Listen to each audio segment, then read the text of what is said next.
Amen. Kahit po naman ay nakatato at sa oras po ito ay nandiyan po si Dexter Mara upang siya po ay ating recognize bilang isang full-fledged member po ng FCCF.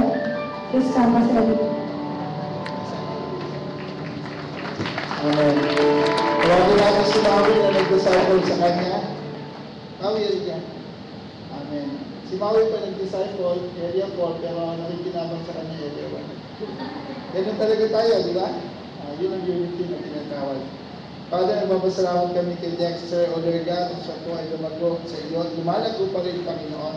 Thank you for Maui, O Lord God, for taking the time to disciple him as a worker of God, O Lord. Salamat po, Panginoon. At kanya po na si Dexter nagko-commit sa iyo, O Lord, sa iglesia nito. Di pa ba siya committed? Tumutulong lang po siya sa aming gawain sa Area 1. Salamat po, O Lord God, aming tinatanggap siya bilang aming kapatid sa Panginoon, sa committed member sa lugar po na ito. Pagpalain mo po siya, nawa ay lumanggo siya, malagaan siya, at nawa, Lord, ay marating niya, Panginoon, ang maturity sa pamagitan po ng aming church. In Jesus' name we pray. Amen. Praise God. Congratulations. Amen. At habang nalala po natin ang ating mga kaloob at ikapo, guys, ko po muli i-recognize yung ating mga bisita. Yan. Nanya ko po na tumayo si Miss Apple Humara. Kapatid, ba? Amen. Pagpahan naman po natin ang ating bisita. Yan. Welcome sa MCCF, si Miss Cecil Badillo. Welcome po sa MCCF. At ang pamangkin po ni Sister Tony Banta, si Kezia Gail Cabelia. Andyan, ayun. Palakpakan naman natin kasi ng malakas para na-encourage ko na yung mga bisita natin. And of course, hindi na po itong bisita. Welcome to the MCCF family, Pastor Ruth Guerrera. Yan. At si Jen Barsha ng CMI. Hi Jen, welcome po.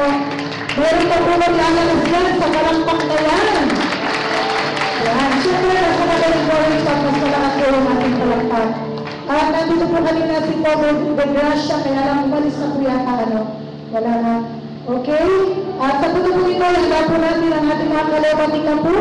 At tayo po ay manalangin. Lord, salamat po sa iyong walang hanggang mga pagpapala, biyaya, sa lahat po sa amin. Salamat po, Panginoon, ikaw at patuloy na nagtatapat, O Lord God, sa lahat-lahat po ng aming mga pangailangan, individual man, pamilya, at ang iglesia nito. Lord God, truly we are grateful of you, Lord God, of your faithfulness, of your goodness to us, Lord. Kaya nga narito po, Panginoon, dala po namin ang aming kalooban ni Kapu. Dalangin po namin na ang mga ito'y magamit, Panginoon, sa higit pang pagpapalawak ng iyong kaharian dito sa lupa. Magamit ito, Panginoon, at matugunan lahat po ng pangailangan ng iyong CCF, O Lord God. Dalangin po na patuloy mong i-bless sa iyong mga anak, mga nagtatrabaho, mga empleyado, mga negosyante, Panginoon, mga nasa bahay, O Lord God, at lahat-lahat po, Panginoon. Lord, dali po ang mga promotions, increases, O Lord God, Panginoon, sa iyong mga anak, at pag-umapo, Panginoon, sa iyong kapat, O Lord God, ang mga biyaya, Panginoon, at lalo pa namin nagamit ang mga ito, O Lord God, upang may palawang namin, Lord God, ang mabuting balita, hindi lang dito sa Mandaluyong, even outside of the city, Lord God, sa buong Pilipinas, and even, Lord God, outside the Philippines. Salamat po, Panginoon, sa pagkahindi ka nagpupulang sa lahat po ng aming mga pangailangan. Salamat po ito, aming sanang dalangin sa pangalan ni Jesus. Amen. Pagkili po tayo.